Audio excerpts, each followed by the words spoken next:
A'udzubillahi minasyaitonirrajim. Bismillahirrahmanirrahim. Alhamdulillahirabbil alamin. Wassalatu wassalamu ala asyrofil anbiya'i wal mursalin wa ala alihi washabbihi wattabi'in. Rabbi shrah li sadri wa yassir li amri wahlul 'uqdatam min lisani yafqahu qawli.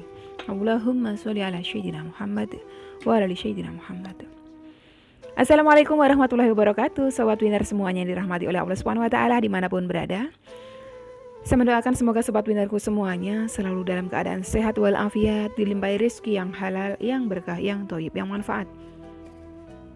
Semoga sobat winnerku semuanya saat ini mungkin masih terlilit amanah-amanah hutang, baik riba maupun non-riba.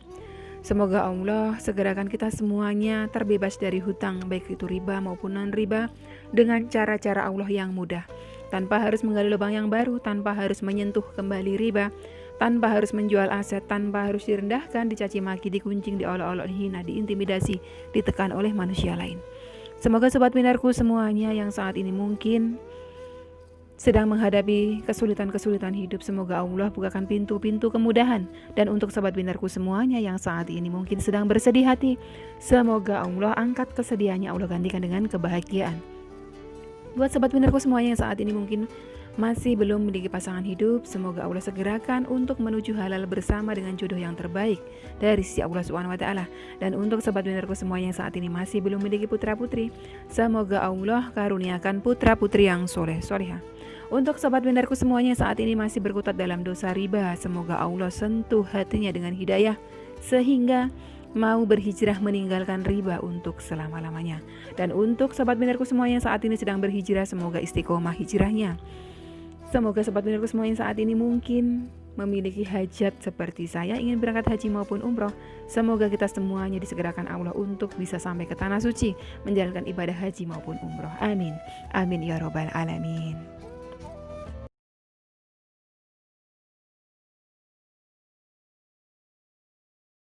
Masya Allah, tabarakallah, alhamdulillah. Hari ini diberikan kesempatan oleh Allah Subhanahu wa taala buat saya Wiwin untuk menjawab pertanyaan dari sobat winner semuanya yang sudah masuk di Instagram. Tidak berlama-lama karena banyak sekali pertanyaannya supaya waktunya tidak terlalu panjang, ya. Ini yang pertama, pertanyaan dari Mbak Rahma Fatima. Waalaikumsalam warahmatullahi wabarakatuh. Mau tanya Umi, aku kerja di Saudi, beres kerja itu kadang sampai jam 2. Jam 2 malam nih berarti yang dimaksud beliau ya. Boleh kan sholat tahajud langsung? Makasih Umi, semoga Umi sekeluarga sehat selalu. Selalu berulang kali saya sampaikan, sholat tahajud itu setelah tidur dulu. Sebelum tidur itu berarti qiyamul lail, itu bukan sholat tahajud. Walaupun panjenengan cuma kalau kata orang sak seliutan gitu ya, kalau kata orang Jawa Timur ya, sak seliutan gitu kan. Sak seran kalau orang Jawa bilang, Jawa Tengah bilang. Nggak apa-apa, yang penting sudah tidur gitu loh. Tidur, panjenengan udah hilang kesadaran tidur. Nah itu bangun baru sholat tahajud. Kalau belum tidur berarti bukan tahajud, tetapi qiyamul lail atau sholat witir itu kalau yang ganjil. Ya. Oke, terus yang ini beliau tidak mau disebutkan identitas beliau ya kalau nggak salah. Jadi saya harap editor saya sudah tahu ini ya. Oke, assalamualaikum Umi, mohon maaf mengganggu waktunya. Saya salah satu subscriber Umi, saya sudah mengamalkan amalan pelembut hati sekitar 3 bulanan. Yang saya tanyakan nih, bagaimana caranya niat bersolawat munjiat 100 kali untuk Nabi? Emang dari lisan saya sudah niatkan untuk Nabi, tapi kenapa hati masih berharap sama fulan yang saya niatkan lembutkan hatinya? Oke, kenapa lain di mulut lain di hati? Jangan seperti itu. Panjenengan ucapkan, ya Allah ya Rob, hamba niat membaca sholawat munjiat 100 kali kepada Rasulullah SAW karena engkau ya Rob. Ya udah, karena engkau ya Rob, dalam hati pun membenarkan. Saya baca sholawat ini memang semata-mata saya diperintahkan Allah baca sholawat kepada Rasulullah. Jadi betul-betul saya haturkan sholawat saya ini kepada Rasulullah. Ya, perkara saya punya hajat itu lain cerita. Nanti dalam munajat saya bermohon sungguh-sungguh. Tetapi ikhlaskanlah pahala sholawat kita memang kepada Rasulullah, ya, bukan karena memang kita punya hajat-hajat si fulan tadi itu. Si fulan itu duniawi, jangan mencintai duniawi berlebih. Nanti kan panjenengan yang akan kecewa. Betul. Sudah dipastikan itu, Rasulullah bersabda memang, barang siapa yang mengejar dunia, dunia akan dicerai-beraikan dari hadapannya oleh Allah Subhanahu wa taala. Jadi perbaiki niatan hati panjenengan. Ya, jangan terlalu mencintai fulan. Supaya apa? Supaya hati panjenengan terkontrol dari mencintai duniawi. Itu. Percayalah bahwa jodoh itu di tangan Allah. Allah sudah siapkan dari sekarang pun, Allah sudah tahu jodohnya panjenengan itu siapa. Apakah si fulan yang panjenengan minta ataukah justru fulan yang lain. Jadi berpositif thinking saja kepada Robnya panjenengan. Kalau memang fulan baik untuk saya, pasti Allah pertemukan. Kalau tidak, ya bagaimanapun saya menangis darah sampai mau jungkir jempali, sampai salto-salto pun, ya si fulan gak akan pernah bertemu dengan panjenengan dalam ikatan sah kalau bukan jodoh panjenengan. Kalau panjenengan bisa mikir seperti itu, insya Allah hati panjenengan itu plong. Gak terlalu ngarep-ngarepin si fulan terus. Kebayang-bayang di pikirannya isinya si fulan terus. Lagi sholawat isinya fulan terus. Padahal saat lagi bersolawat itu harusnya kita mengingat Rasulullah, kita menghadirkan seolah-olah ada Rasulullah di hadapan kita. Gitu. Oke, yang selanjutnya ini pertanyaan dari Buis.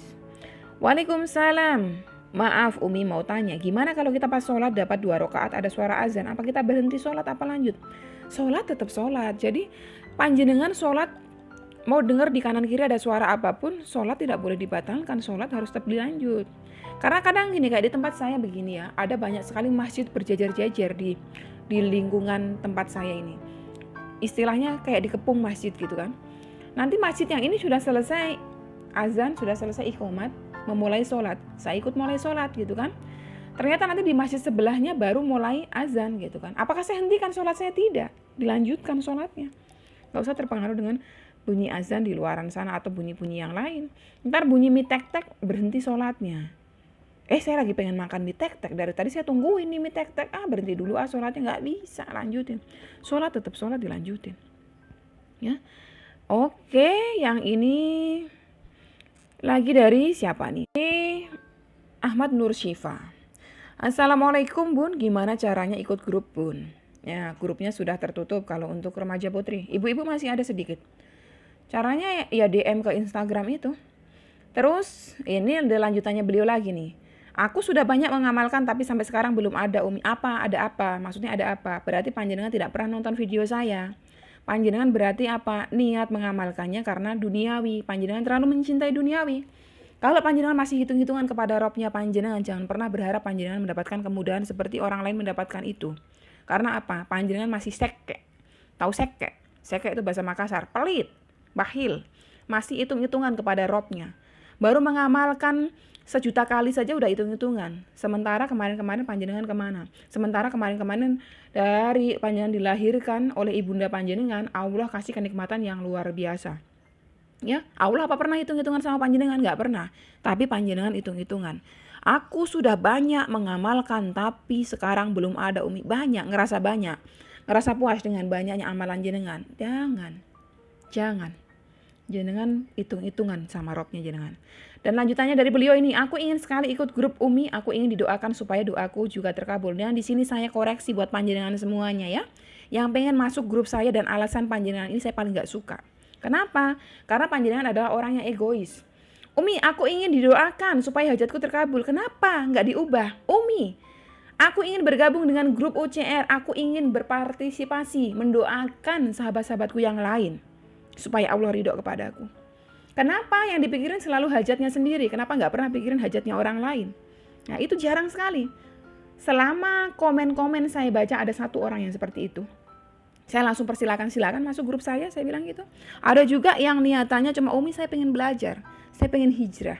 Saya cuma pengen memperdalam agamanya Allah gitu. Walaupun saya bukan ulama ya, walaupun saya bukan ustazah ya, karena saya sampaikan selalu, di dalam UCR tidak ada kegiatan lain selain belajar. Saya belajar dari sahabat-sahabat UCR.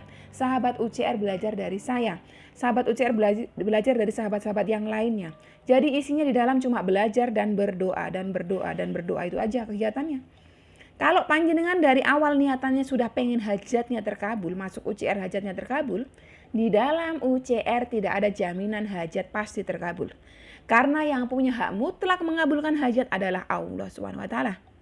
Jadi kita di dalam UCR memang kita menerapkan sistem dari sabdanya Rasulullah. Ketika satu kaum muslimin berkumpul, satu di antaranya berdoa dan yang lainnya mengaminkan, maka kedua-duanya mendapatkan pahala yang sama. Hajat mereka akan dijabah oleh Allah. Dan sabda yang lain, Ketika seseorang muslim mendoakan saudara muslimnya yang tidak ada di hadapannya, Allah, malaikat Allah akan berkata amin untuk dia. Amin, kamu akan dapat sama, kamu akan dapat sama. Atas dasar itulah kenapa kita di UCR bersolawat bareng, berdoa bareng. Tidak ada jaminan di UCR pasti terkabul hajatnya, tidak ada. Jadi kalau panjenengan niat awalnya sudah seperti ini, nanti panjenengan dua saja tuh pilihannya. Kalau hajat panjenengan tidak terkabul-kabul, panjenengan akan mental dari UCR. Atau kalau panjenengan hajatnya sudah terkabul, panjenengan juga akan minggat tanpa pamit seperti yang sudah-sudah. Gitu. Saya ngomong apa adanya, memang seperti itu faktanya. Tetapi kalau yang niatannya memang belajar dan pengen terus menghadiahkan pahala sholawat untuk sahabat yang lainnya, sampai dengan saat ini istiqomah. Sudah banyak yang keluar dari UCR tanpa pamit. Begitu hajatnya terkabul langsung pada minggat semua. Ya, itulah gambarannya seperti itu. Dari Anggiami, Assalamualaikum Umi, mau tanya, amalan melembutkan hati dibaca setelah sholat tahajud. Ini lanjutannya saya nggak bisa baca, ini kepotong ini. Boleh setelah sholat tahajud, setelah sholat duha, setelah sholat witir, setelah sholat sunnah boleh. Dari Maf Rizda, Assalamualaikum Umi. Kalau kita bersolawat misal sehari 10.000 sebaiknya di pagi subuh. Monggo panjenengan mulai dari pagi. Supaya apa? Paginya panjenengan itu mendapatkan keberkahan. Jadi panjenengan dari pagi itu sudah mendawamkan sholawat, diberkahi sehari itu. Dawamkan terus, sehari itu dawamkan terus. Sepanjang hari dawamkan terus, kecuali panjenengan sedang buang hajat. Dari Rian Gestavo, Umi kalau wirid hasbunallah wa ni'mal wakil berapa kali ya Umi? Waktu Umi suka wiridkan berapa kali? Saya sekurang-kurangnya 100 kali Aki. Sekurang-kurangnya 100 kali. Sebanyak-banyaknya. Selagi lisan saya nganggur daripada saya pakai untuk ngomong-ngomong yang gak jelas, saya pergunakan untuk wirid tersebut atau sholawat. Kalau zaman dulu memang saya belum kenal sholawat, saya wirid ini terus. Jadi begitu, kadang juga saya kalau mau tidur, supaya saya cepat ngantuk, pikiran saya gak kemana-mana, lisan saya ucapkan terus ini. Hasbunallah wa ni'mal wakil, ni'mal maula wa ni'man nasir. Hasbunallah wa ni'mal wakil, ni'mal maula wa ni'man nasir. Sampai kadang melemah lisan saya, nanti tinggal hati saya yang bicara itu. Ya. Sebanyak-banyaknya. Dari Rian Gestavo lagi, amalan pelembut hati dibaca sehari sekali, bisa nggak atau lebih dari 1 kali? Sehari sekali cukup. Panjenengan mau lebihkan, monggo silahkan. Dari Rinjani Dwi, Umi amalan apa agar bisa supaya dapat pekerjaan yang baik dan bagus? Panjenengan nonton video yang kemarin, saya sudah share. Terus selanjutnya dari Liana, doakan Umi agar pernikahan saya berjalan dengan lancar. Masya Allah, Alhamdulillah. Semoga panjenengan dimudahkan menuju dengan halal. Oke, ini minta doa nggak perlu ya. Assalamualaikum Umi dari Liaduran. Waalaikumsalam. Apakah boleh bersolawat ketika haid? Boleh. Ini pertanyaan sejuta umat. Masya Allah, tanya terus. Reni Hidayah. Assalamualaikum Umi, cara riadoh sholawat yang benar seperti apa ya? Mohon penjelasannya. Panjenengan beriadoh niatkan misalnya 40 hari. Kalau sendirian biasanya 40 hari. Kalau di grup saya UCR sehabisnya peserta. Misalnya yang ikut peserta 200 ya 200 hari itu.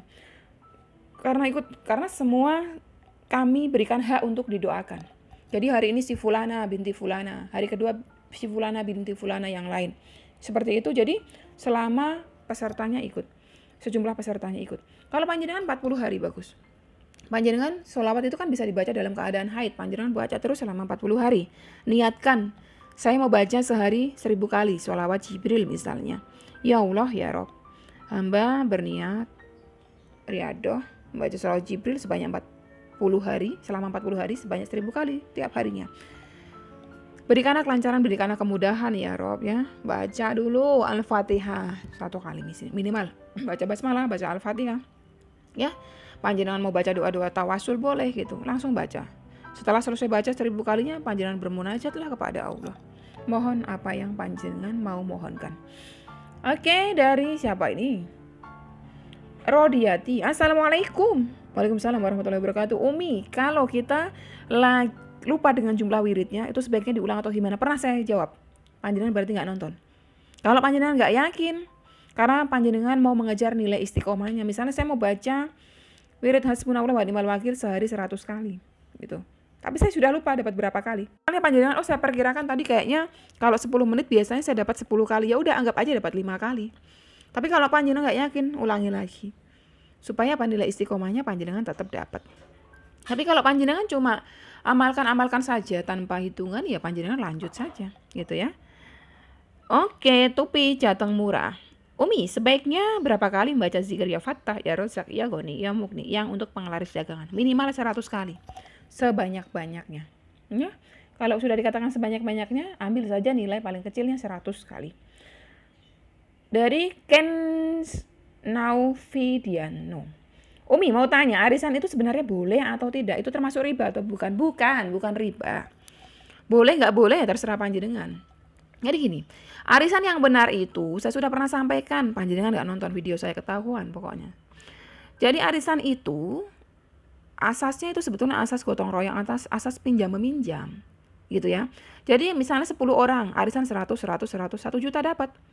Digoncang pertama kali saya yang dapat. Artinya apa? Saya buka utang kepada 9 teman saya, ya kan? Kalau panjenengan tidak mau membuka pintu hutang, ya kan? Karena seseorang terlibat riba, terjerat riba, terlilit riba. Awal mulanya ya seperti ini. Senang sekali berhutang, membuka pintu utang. Jadi kalau bisa hindarkan pintu hutang. Jadi ceritanya itu panjenengan berhutang kepada 9 teman yang lainnya. Itu. 9 teman yang lainnya menunggu giliran dihutangi gitu. Menabung, kalau yang terakhir ya menabung gitu. Yang nggak boleh itu, kalau arisan ini ada embel-embel biayanya. Misalnya, arisan 10 orang, ya kan? Terus sama si pihak pengelolanya dipotonglah 25% misalnya untuk dia pribadi tanpa persetujuan yang lain. Nah itu nggak halal gitu. Itu nggak halal, nggak berkah, nggak boleh yang seperti itu. Atau misalnya panjenengan bersepuluh mau memberikan kasih uang bensin deh dengan sukarelanya panjenengan semuanya sebagai nilai sedekah, ya sah-sah saja. Sah-sah saja. Memang asasnya gotong royong gitu kan.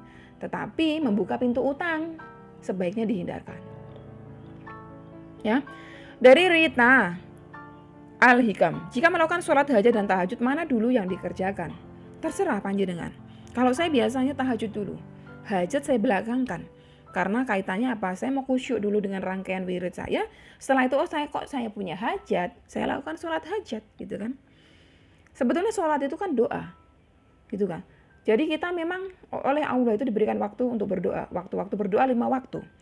Tapi bagaimana dengan kita yang punya hajat di luar waktu sholat, misalnya di luar waktu sholat 5 waktu, di luar waktu sholat zuha, di luar waktu sholat tahajud, tiba-tiba kok saya punya hajat, ya udah lakukan sholat hajat gitu. Itulah kita berdoa gitu. Jadi sesungguhnya setiap sholat kita itu adalah doa gitu. Jadi kalau saya, panjenengan tanya sama saya jawab, saya sholat tahajud dulu, karena apa? Itu wirid saya, setiap hari saya istiqomahkan terus gitu. Dan hajat itu, sesekali saya punya hajat, saya lakukan sholat hajat. Gitu kan, nggak tiap hari saya punya hajat-hajat gede. Oke, sobat winnerku semuanya, sampai di sini dulu video kali ini ya. Cukup banyak tadi pertanyaan yang sudah saya jawab, durasinya juga cukup panjang ya. Dan saya berharap sobat winnerku semuanya, apa yang saya sampaikan tidak membuat panjenengan semuanya sakit hati. Seperti tadi siapa yang saya sedikit tegur ya, jangan egois, jangan memikirkan diri sendiri, jangan mikirin hajat sendiri, sementara hajat yang lain juga kita harus pikirin. Apalagi kalau berkumpul dalam UCR. UCR itu berkumpul teman-teman yang semuanya terlilit amanah hutang gak sedikit. Ada yang 3 miliar, ada yang 1 miliar, ada yang setengah miliar gitu kan. Jadi panjenengan semuanya jangan mau saya mau didoakan, yang lain juga mau didoakan. Intinya seperti itu ya. Saya menegur bukan untuk menyakiti, tapi untuk memberikan nasihat. Kalau masuk di panjenengan, alhamdulillah. Kalau tidak, saya mohon maaf yang sebesar-besarnya. Sekian dulu. Wassalamualaikum warahmatullahi wabarakatuh.